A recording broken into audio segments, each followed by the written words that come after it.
Assalamualaikum warahmatullahi wabarakatuh. Selamat pagi. Baik, untuk pertemuan kedua terakhir ini terpaksa harus dilakukan lewat video pembacaan lagi karena di kampus ada rapat untuk berkaitan dengan penyusunan KTI maksud tingkat akhir. Jadi karena kami rapat dari pagi, jadi terpaksa malah sudah saya setting untuk Google Meet, tapi karena ada rapat mendadak di Jumat pagi maka pembelajaran lewat video lagi. Baik, untuk golongan obat yang kedua, yang akan kita bahas adalah tentang obat analgetik, masih membahas tentang hubungan struktur dan aktivitas, khususnya obat analgetik dari golongan narkotika. Nah, di pekan depan, semoga bisa lewat Google Meet, kita akan membahas tentang obat analgetik juga, tapi untuk golongan non-narkotika. Baik, pertama kita membahas tentang apa dulu, apa itu analgetik atau analgetika. Ya, jadi analgetik ini adalah semua senyawa-senyawa yang dapat menekan fungsi sistem saraf pusat secara selektif. Jadi yang dituju adalah sistem saraf pusat. Dengan cara selektif, artinya hanya bagian-bagian tertentu saja, tidak semuanya ditekan. Nah, digunakannya untuk apa? Untuk mengurangi rasa sakit tanpa mempengaruhi kesadaran. Ini yang menjadi penting, bahwa seharusnya analgetik itu tidak mempengaruhi kesadaran.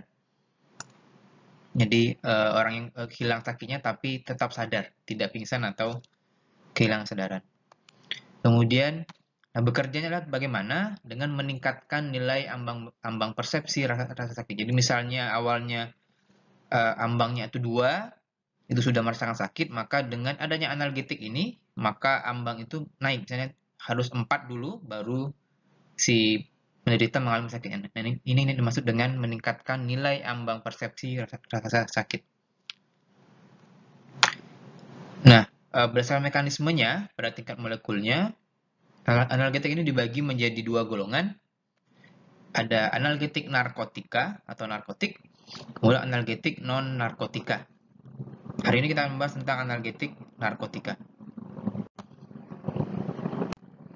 Nah, kita mengenal dulu apa itu analgetik narkotika. Yang pertama, narkotik ini digunakan untuk menekan rasa sakit yang moderat. Moderat itu artinya sedang, artinya menengah atau berat. Jadi yang rasa sakit yang berat itu harus menggunakan analgetik narkotika. Contohnya, penyakit kanker itu, penderita kanker itu biasanya mengalami rasa sakit yang sangat berat. Jadi kasihan sekali mereka itu. Kemudian kalau ada serangan jantung akut, nah di pengalaman kita sudah membahas tentang apa itu akut. Akut itu berarti datangnya mendadak, tidak berlangsung lama, tapi kadang fatal juga. Kemudian sakit akibat sesudah operasi. Nah, mungkin ada yang sudah operasi, baik pembedahan minor ataupun mayor, itu setelah anestesinya hilang, itu perlu diberi analgetik lagi, khususnya untuk golongan narkotika. Nah, kemudian kolik. Kolik itu rasa nyeri di bagian usus atau ginjal. Itu juga perlu diberi analgetik yang termasuk golongan narkotika. Kemudian sering juga digunakan untuk pramedikasi anestesi. Jadi sebelum diberikan anestesi, biasanya diberikan analgetik narkotika ini.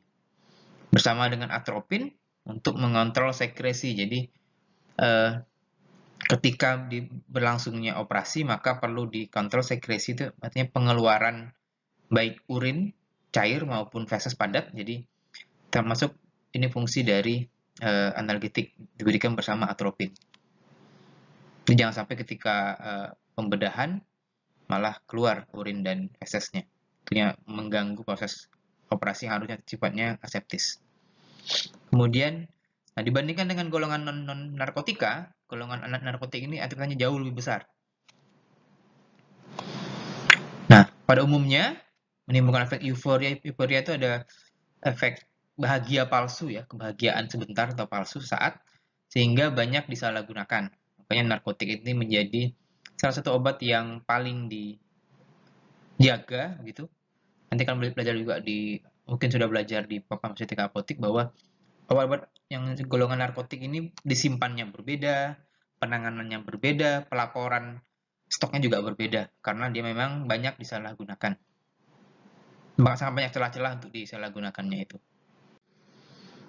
Nah, efeknya terutama bagi otak, pemberian secara terus-menerus menimbulkan ketergantungan baik fisik ataupun mental. Nah, mentalnya yang sering disebutkan sebagai kecanduan. Jadi, maunya diberi terus dari kecanduan.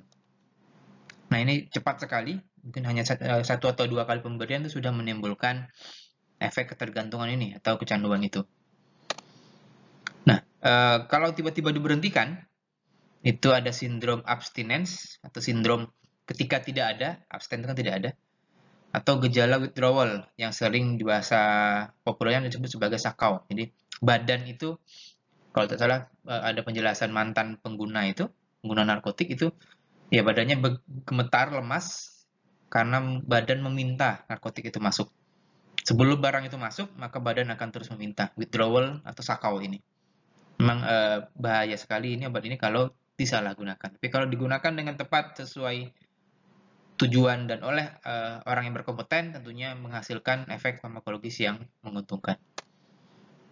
Nah, kelebihannya, makanya kalau penggunaannya itu tidak hati-hati, dapat menyebabkan kematian karena terjadi depresi pernapasan. Jadi pernapasannya terhambat. Depresi itu terjadi penekanan di bagian pernapasan, maka bisa meninggal.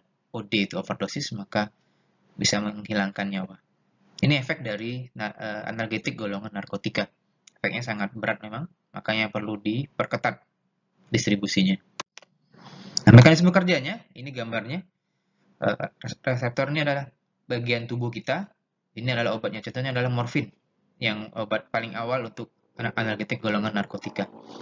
Pertama, dihasilkan oleh adanya pengikatan obat dengan sisi reseptor khas pada sel dalam otak dan spinal cord, jadi di otak dan pembuluh, sistem saraf tulang belakang. Spinal cord ini, yang ada bagian reseptor ini. Nah, ini rangsangan ini juga menimbulkan efek euforia tadi, kebahagiaan, lebih semu dan sesaat, dan rasa kantuk juga. Nah, ada tiga sisi penting dari reseptor. Yang pertama, struktur bidang datar, flat surface ini, mengikat cincin aromatik obat melalui ikatan van der Waals. Van der Waals ini adalah interaksi non-elektronik, dia biasanya antar yang sifatnya non-polar. Jadi bagian yang ini, yang kotak merah ini di bagian reseptor berinteraksi dengan bagian aromatik benzen ini yang ada di analgetik narkotika. Ini juga sama, ini plus ini minusnya. Jadi bagian yang aromatik ini akan berinteraksi dengan bagian datar dari reseptor.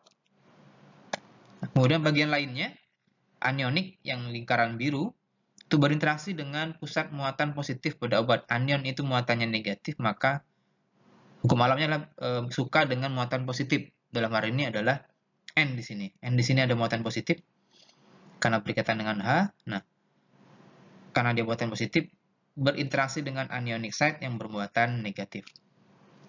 Kemudian yang ketiga, ada lubang cavity ini dengan orientasi yang sesuai untuk menampung bagian CH2 etilen dari cincin peridin. Ini CH2 ya, yang tebal ini. Ini nanti akan bisa masuk ke cavity sini. Jadi cavity ini menyesuaikan dengan ukuran atau bentuk dari gugus etilen CH2 dari obat analgetik yang golongan narkotika ini. Ini mekanisme kerjanya. Jadi begitu ketiga bagian ini sudah berinteraksi, maka dihasilkanlah efek dari analgetik narkotika ini. Nah, narkotika ini dibagi-bagi lagi menjadi beberapa golongan yang lebih spesifik. Turunan morfin sebagai obat narkotika pertama. Kemudian ada turunan fenilpiperidin atau sering disebut sebagai meperidin. Ada turunan difenilpropilamin atau turunan metadon. Dan ada turunan yang lain-lainnya. Jadi ada 4 golongan, morfin, fenilpiperidin atau meperidin, dan difenilpropilamin, dan metadon, serta turunan yang lain sebagainya. Kita bahas satu persatu.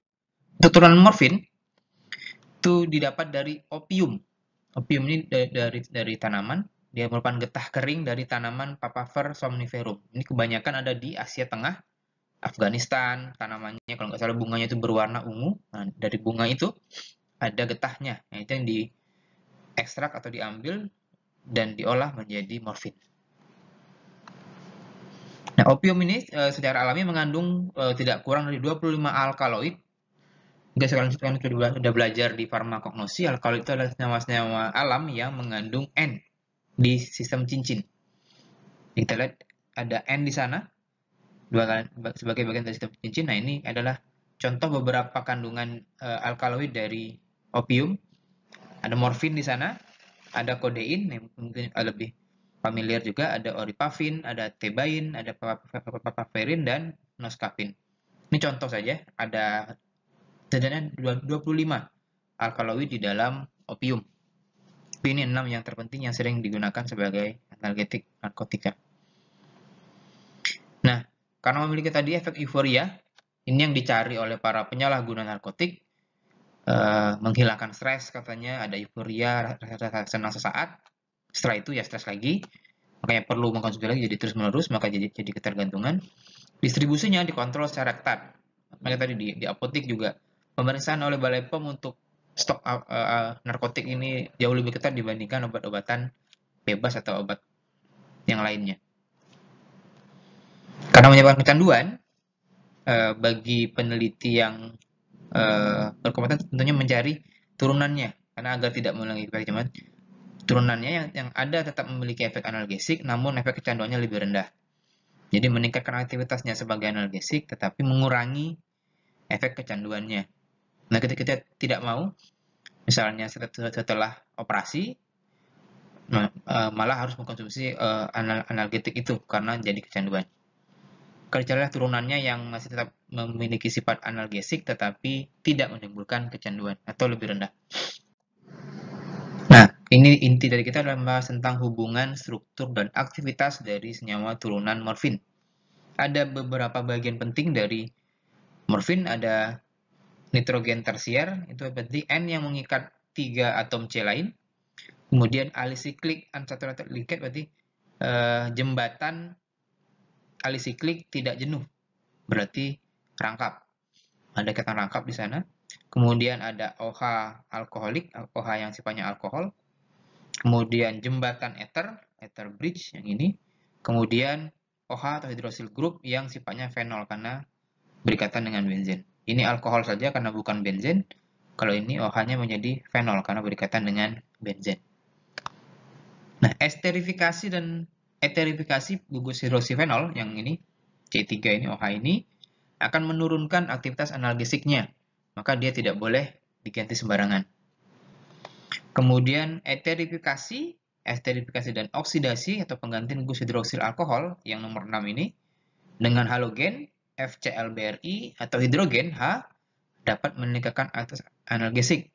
Dapat naik tapi juga meningkatkan toksisitasnya. Nah, ini tentunya tidak kita harapkan. Aktivitas naik tetapi juga malah toksik. Tentunya harus dicari turunan lainnya. Jangan yang dua-duanya naik. Harusnya malah menurunkan toksisitasnya. Itu yang penggantian pada gugus OH alkoholik ini. Sementara pada perubahan gugus hidroksil alkohol dari posisi 6 ke 8, itu dapat menurunkan aktivitas analgesik secara drastis. Jadi OH ini di sini sebaiknya tidak dipindahkan posisi 8. Karena dapat menurunkan analgesiknya secara drastis. Jadi OH di sini sangat penting sebagai pemberi efek analgesiknya. Itu untuk hubungan struktur dan aktivitas dari turunan morfin. Lebih lanjut lagi, nah, perubahan konfigurasi hidroksil pada C6 ini ya, konfigurasi OH-nya ini dapat meningkatkan analgesik, misalnya awalnya ke depan menjadi ke belakang, itu yang kita bahas beberapa pekan sebelumnya. Posisi itu, posisi stereokimianya dapat meningkatkan analgesiknya. Kemudian hidrogenasi ikatan rangkap ya maaf, ketik C7 ke C8. Nah, ikatan rangkap ini kalau ditambah hidrogen menjadi ikatan tunggal, itu dapat menghasilkan efek yang sama atau lebih tinggi dari morfin. Jadi kalau ikatan rangkap ini diberi H, sehingga rangkapnya menjadi tunggal, itu bisa meningkatkan efek yang sama atau lebih tinggi dari morfin sebagai induknya. Kemudian substitusi pada cincin aromatik, ini benzen yang ini, 1, 2, 3, 4, 11, 12, itu akan mengurangi aktivitas analgesiknya. Jadi aromatik ini sebaiknya tidak ditambah substitusi yang lainnya. Kemudian pemecahan jembatan ether antara C4 dan C5 akan menurunkan aktivitas. Jadi ini bisa diputus kalau ditambahkan H2O misalnya dengan bantuan katalis, maka menjadi OH dan di sini H, maka itu akan menurunkan aktivitasnya. Jadi sebaiknya jembatan ether ini tidak diputuskan, kita biarkan seperti apa adanya. Kemudian pembukaan cincin piperidin menyebabkan penurunan aktivitas. Cincin piperidinnya ini C9, NEN, jadi cincin 1, 2, 3, 4, 5, 6 ini namanya cincin piperidin tidak boleh dibuka. Karena kalau dibuka akan menyebabkan penurunan aktivitas dari senyawa turunan morfin. Kita masuk ke golongan berikutnya, turunan meperidin. Ada di sini beberapa contohnya. Pertama, strukturnya tidak berhubungan dengan morfin, jauh berbeda ya dengan slide sebelumnya. Tapi masih ada kemiripan karena mempunyai atom C kuartener, berarti C yang mengikat 4 cabang yang berbeda. Rantai etilen ada CH2, C-nya ada 2. Kemudian gugus N tersier, N yang mengikat 3 atom C lain. Dan cincin aromatik, yang ada benzen. Ini kemiripan antara turunan meperidin dan morfin. Kemudian dapat berinteraksi dengan reseptor analgesik karena tadi ada kemiripan dengan morfin secara struktur. Nah,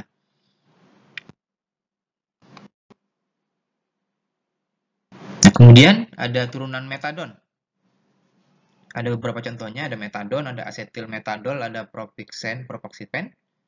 Ini hubungannya bersifat optis aktif, artinya kalau diamati dengan alat pengamat optis ini berarti dia aktif, ada D, ada L-nya. Kemudian biasanya digunakan dalam bentuk garam HCl, jadi misalnya metadon HCl, ada HCl-nya. Garam itu lebih mudah larut dalam air, sehingga membantu dalam proses distribusi obat di dalam tubuh kita. Kemudian dapat membentuk cincin dalam rautan atau cairan tubuh. Kenapa bisa begitu? Karena ada daya tarik-menarik dipol-dipol. Dipol itu artinya dua kutub, dipol itu dipolar artinya. Antara basa N dengan gugus karboksil. Ini N. Ada tarik-menarik dengan C. Karena N itu ada elektron bebas, elektron itu muatannya negatif. Tentunya senang atau suka tertarik dengan CO. CO itu, C-nya itu bermuatan parsial positif. Negatif tentunya suka atau tertarik dengan muatan positif di CO. Ini juga N dengan CO di sini, kemudian N di sini juga ada tarik-menarik dengan CO di sini. Itu yang menyebabkan ada cincin dalam larutan atau cairan tubuh. Tidak akan melingkar gitu. Untuk ada cincin.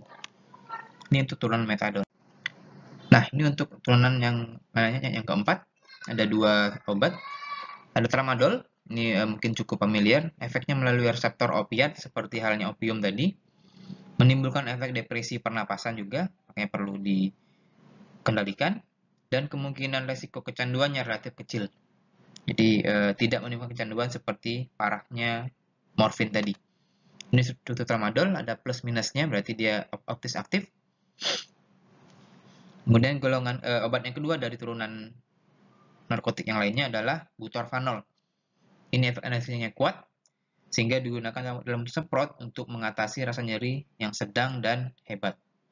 Jadi, mungkin familiar bagi yang suka menonton sepak bola, biasanya ada pemain yang cedera, kesakitan begitu, kemudian diberi semprotan, setelah itu dia bisa main lagi. Nah, itu kemungkinan besar diisi dengan analgesik obatnya butorfanol. Digunakan dalam bentuk semprot, hanya untuk mengatasi nyerinya saja, tapi kalau ada cedera yang lain, tentunya setelah selesai pertandingan harus ditangani. Dia efeknya hanya menghilangkan rasa nyeri.